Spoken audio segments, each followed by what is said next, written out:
तो आज हम लोग सीखते हैं how to make a resume.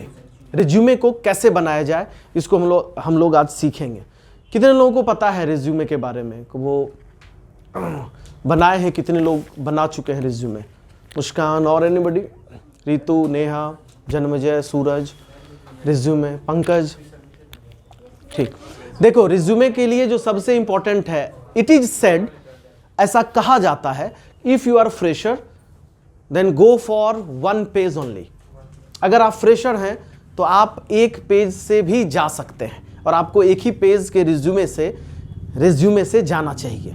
लेकिन मैं आपको सजेस्ट करना चाहूँगा कि go for 2 pages resume. Fresher भी हैं तो आप हमेशा 2 पेज के रेज्यूमे के साथ जाएंगे। तो रेज्यूमे बनाने के लिए सबसे जो इम्पोर्टेंट चीज़ है, हमेशा वो A4 पेज पर होना चाहिए, A4 साइज पर होना चाहिए, जो बेसिक है, जहाँ से आप शुरुआत करेंगे। उसके बाद आपको इसका ध्यान देना है कि जब आप बना रहे हो तो मार्जिन्स उसमें होना चाहिए। कई बार क्या होता है कि हम सफिशिएंट एक मार्जिन नहीं देते हैं, रिज्यूमे को बनाना स्टार्ट कर देते हैं। इसका ध्यान देना है, ये सारी चीज़ें आपको पता है। दूसरा है फ़ॉन्ट साइज़। फ़ॉन्ट साइज़ हमेशा कोशिश करोगे सिर्फ 2 हो।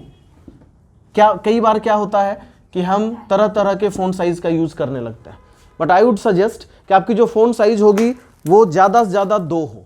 2 इन द सेंस कि एक आप बोल्ड वाला यूज़ करें जो हेडलाइंस होंगे, और दूसरा पार्ट जो नॉर्मल उसका डिस्क्रिप्शन होगा, उसको जैसे आप एक्सप्लेन करेंगे। तो 2 ही फ़ॉन्ट साइज़ आपके पास होना चाहिए, जो मार्जिन एंड फ़ॉन्ट साइज़। तो मैंने कुछ और भी पॉइंट्स कलेक्ट करके रखे हैं जो हम लोग इस पर डिस्कशन करेंगे आज। कि सबसे पहले आपको यह ध्यान देना है कि जब भी आप रिज्यूमे बनाना स्टार्ट करते हैं तो सबसे पहले थोड़ा आप ध्यान देंगे कि A4 साइज़ में हो। दूसरा पार्ट मार्जिन्स होना चाहिए। Third one is font size होना चाहिए। रिज्यूमे बनाने के बाद हमेशा कोशिश करें उसे आप पीडीएफ में कन्वर्ट कर लें। पीडीएफ में आपका वो रिज्यूमे होना चाहिए। एक और कॉमन मिस्टेक हम लोग करते हैं, रिज्यूमे बनाने के बाद उसको आप तुरंत अपने ईमेल पे रख लें। कई लोग ऐसा करते हैं कि रिज्यूमे बनाए और लैपटॉप में या कहीं रख लिए, फ़ोन में।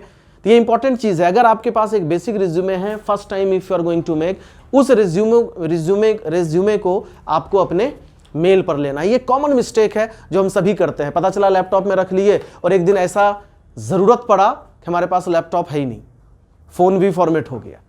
तो जब भी आप रिज्यूमे को बनाएं तो आपको कोशिश करनी है कि उसको आप अपने ईमेल पर रख लें। तो ये तो बेसिक थे जहाँ से आप शुरुआत करेंगे। अब आपको कुछ पॉइंट नोट डाउन करने हैं हाउ टू मेक में, उसको आप लिखेंगे। फर्स्ट पॉइंट आप नोट करें, लिखिए, that is mention your personal details.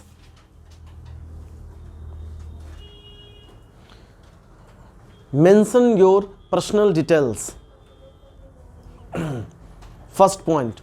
और ये पर्सनल डिटेल्स क्या होगा इसका भी आपको ध्यान देना है। मेंशन योर पर्सनल डिटेल्स, ये पर्सनल डिटेल्स क्या होगा? पर्सनल डिटेल्स जो होंगे,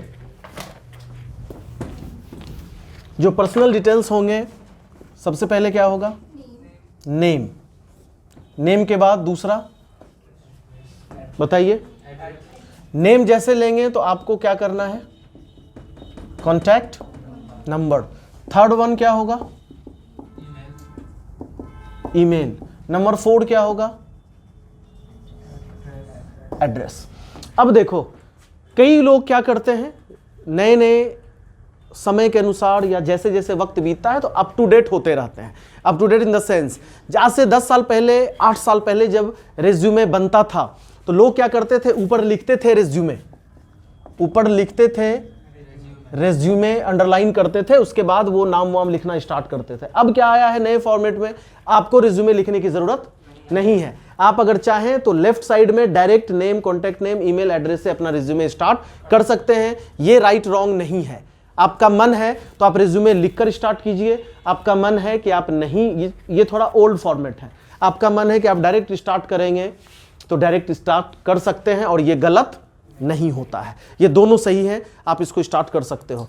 एक चीज़ जो है आपको सीखना है, और ये गलती मैंने भी अपनी लाइफ में करी है, कि जब हम ईमेल को सबसे फर्स्ट टाइम बनाए तो किसी ने सिखाया नहीं था, बताया नहीं था, तो कुछ कुछ बना देते थे ईमेल आईडी, जैसे player69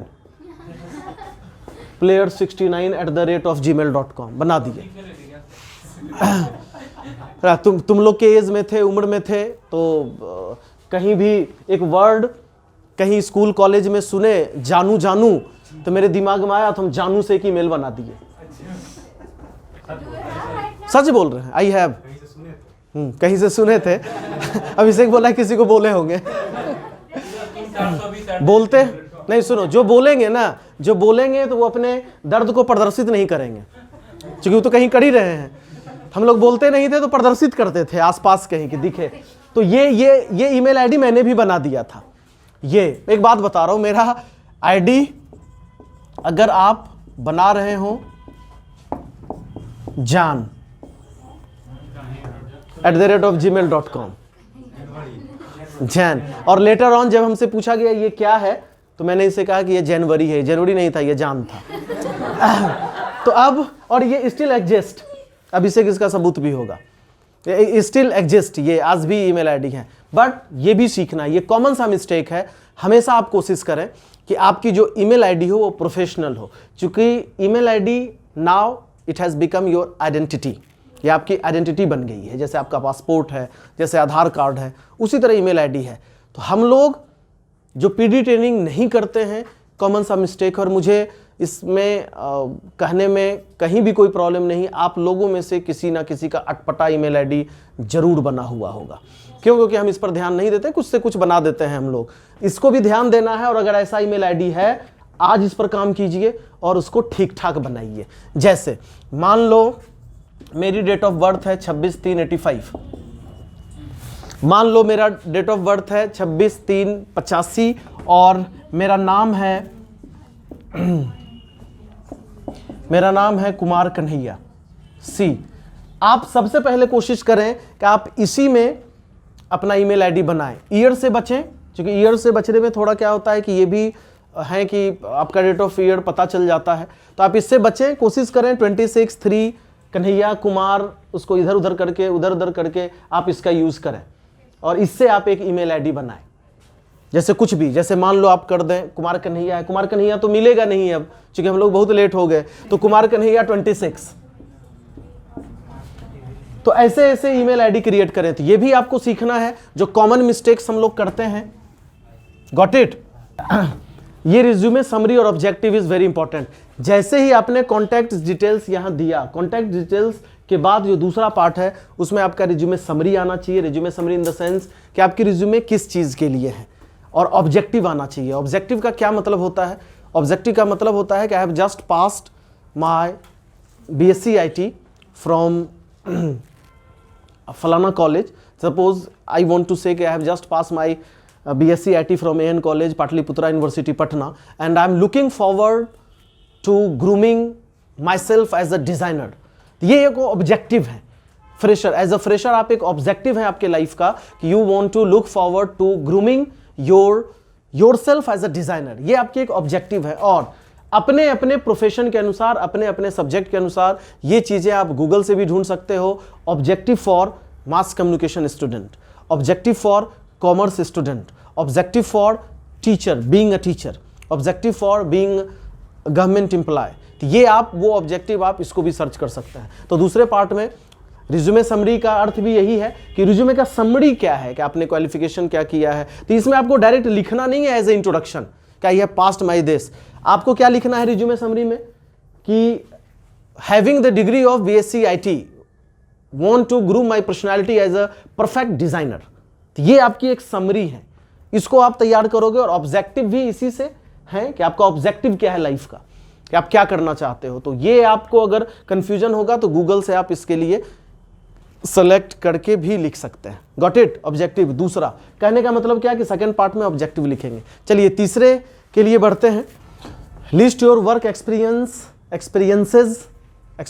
कर दें, अचीवमेंट्स और एजुकेशनल क्वालिफिकेशन। आगे अगर आपके पास कोई वर्क एक्सपीरियंसेस हैं ऑब्जेक्टिव के बाद तो वो आप लिखिए। कोई अचीवमेंट्स हैं तो इसको आप लिखिए, और एजुकेशनल क्वालिफिकेशन के बारे में भी आप डिटेल लिख दें, जो हम लोग लिखते हैं एजुकेशनल क्वालिफिकेशन में, जो तीसरा पॉइंट होगा। Got it? सब लोग लिखें। ठीक, इसमें देखो जो कुछ चीज़ें आपको ध्यान रखने की ज़रूरत है लिस्ट योर वर्क एक्सपीरियंस। अगर आपके पास कोई एक्सपीरियंस है तो एक्सपीरियंस को आप जब लिखेंगे तो कैसे लिखेंगे? एक्सपीरियंस को लिखने के लिए आप लिखेंगे worked as a senior analyst in ABC company from this to this. यहां पर आपको टाइम लिखना है, यहां आपको लिखना है वर्कड। और इसमें अगर आप लिखना चाहते हैं तो 3 इयर्स 2 इयर्स ये भी मेंशन कर सकते हैं। अगर आपको वर्क एक्सपीरियंस में लिखना है, अचीवमेंट्स आपके पास हैं तो ये भी लिख सकते हो awarded as this certificate from फलाना इंस्टीट्यूशन या यूनिवर्सिटी। तो आपको वर्क एक्सपीरियंस अचीवमेंट्स, लेकिन आप लोग ज़्यादा फ्रेशर हैं तो इस पर मैं ज़्यादा discuss I don't want to do. Educational qualification पर मैं डिस्कशन करना चाहूँगा, कमिंग एजुकेशन क्वालिफिकेशन में डिस्कशन करना चाहूँगा, लेकिन इस पर भी एक और स्टैंडर्ड जिनके अचीवमेंट्स एक्सपीरियंस हैं उनके लिए, कि जब अगर आप ये लिख देंगे इसके बाद आप अपने रिस्पॉन्सिबिलिटीज का लिस्ट भी बना सकते हो। ये दिखाएगा कि आप बहुत ही इंटेलिजेंट हैं और काफी मैच्योर हैं, सही में एक्सपीरियंस है। मतलब रिस्पॉन्सिबिलिटीज होगा क्योंकि काफी ज्यादा है। मान लो मैंने लिख दिया work as a senior analyst, work as a teacher, आपकी क्या रिस्पॉन्सिबिलिटीज थी? यहां लिखेंगे आप कि to handle the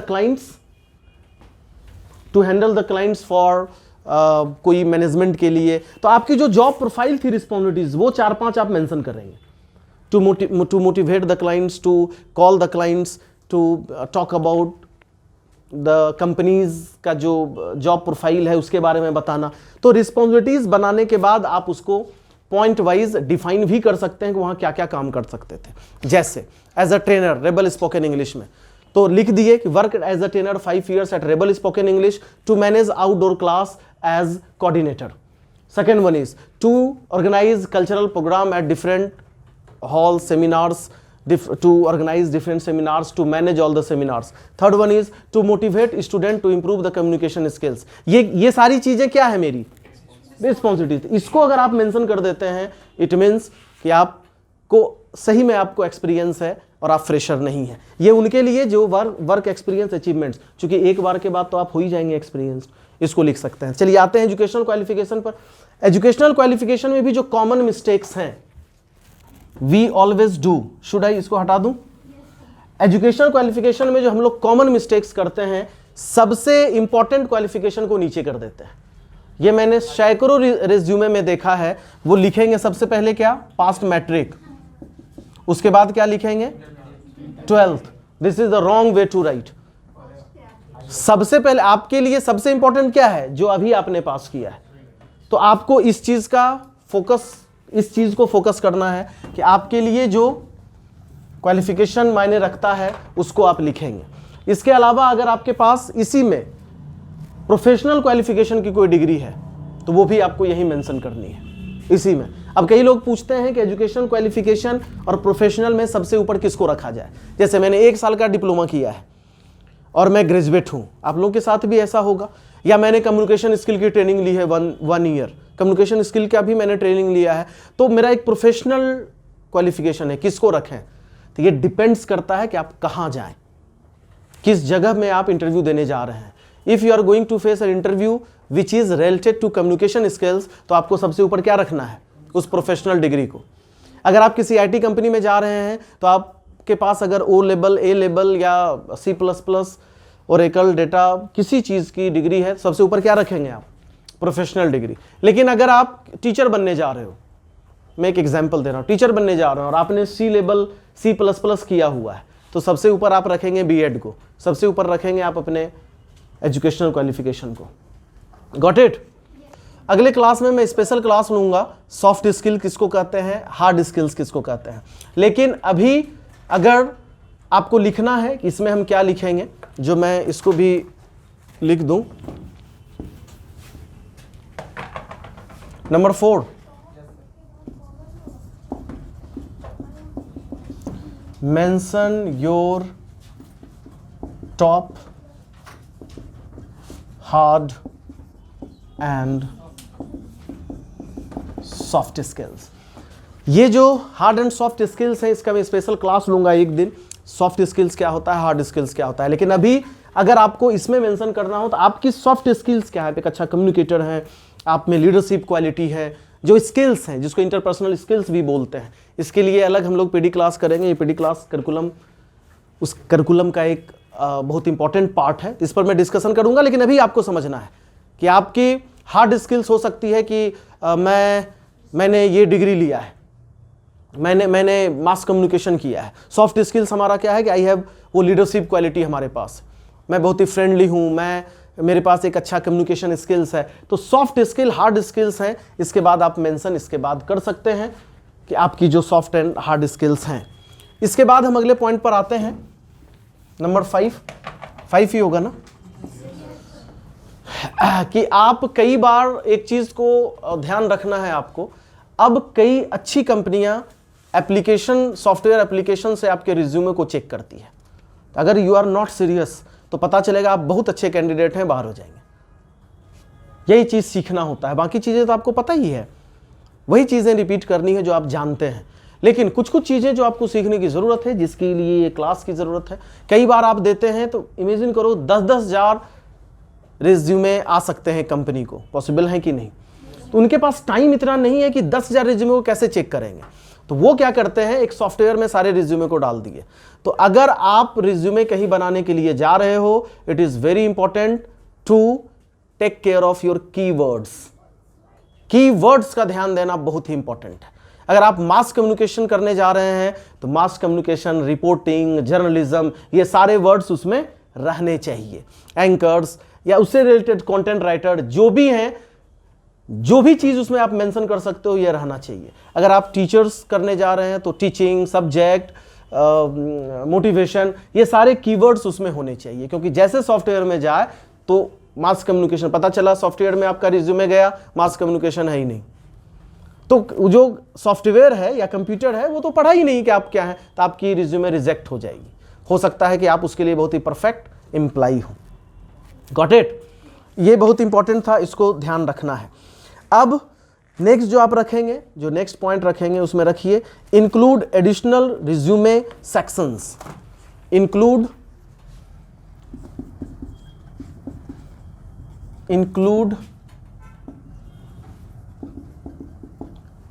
additional resume sections. और इसमें क्या आएगा? इसमें आएगा आपकी हॉबीज, जो एडिशनल आपके रिज्यूमे सेक्शंस हैं। इसमें क्या क्या हम लिख सकते हैं? हॉबी,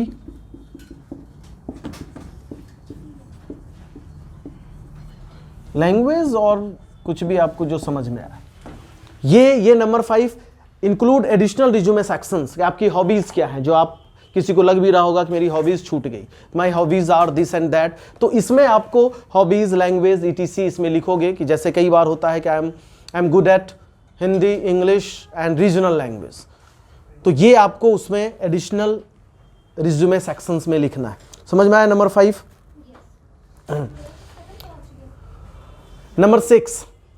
नंबर 6 लिखें, tailor your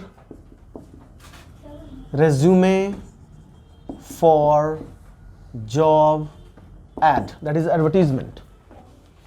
Tailor your resume for job, and this one is keywords, जो आप कुछ लोगों ने जिसको पहले लिख लिया। टेलर करें, टेलर इन द सेंस कि आप उसको देखें कि उसमें क्या कीवर्ड्स हैं जो मैच करेगा, जिसका जिक्र मैं पहले ही कर दिया, क्योंकि ये इंपॉर्टेंट चीज था तो मुझे लगा मेरे दिमाग से निकल ना जाए। तो ये कीवर्ड्स आपके रिज्यूमे को ध्यान देना है। मतलब सिर्फ कीवर्ड्स ही नहीं, कीवर्ड्स के अलावा भी कि जो जॉब ऐड हैं उसके अनुसार आपका रिज्यूमे है या नहीं है। इसलिए हर जॉब में आपको रिज्यूमे बनाने पड़ेंगे, अलग अलग बनाने पड़ेंगे। Number 7 is craft a convincing, please बात ना करें, craft a convincing cover letter. Cover letter कई लोग बोलते हैं कि सर एप्लीकेशन भी लिखना है हमें, मुझे एप्लीकेशन लिखना है, रिज्यूमे के साथ एप्लीकेशन लिखना है। तो एक्चुअली वो एप्लीकेशन नहीं होता, बल्कि वो क्या होता है, कवर लेटर। तो cover letter kind of application, मैंने पिछले क्लास में आपको बताया भी था, जिनको नहीं पता वो गूगल से ढूंढ सकते हैं, कि आपका एक शॉर्ट समरी कवर लेटर में एप्लीकेशन के साथ कि मैं ये डिजर्व करता हूँ, आपकी कंपनी को जो चाहिए वो मेरे पास सब सारी क्वालिटी हैं, इसलिए मुझे एक बार मौका दिया जाए। तो craft a convincing cover letter, इसमें हम यूज करेंगे। ठीक है। Number 8 and last, proof read your resume and cover letter, that is most important. Proof read your resume and cover letters.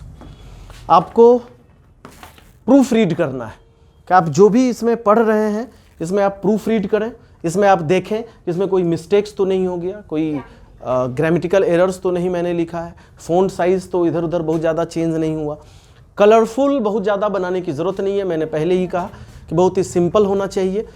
नए नए फॉर्मेट्स आप इसको रिज्यूमे को ले सकते हैं, कई बार आप गूगल से भी डाउनलोड कर सकते हैं, लेकिन अगर ये चीज़ें आपको पता है तो दोनों चीज़ कॉम्बिनेशन मिलकर आप एक शानदार रिज्यूमे बनाते हैं। Thank you.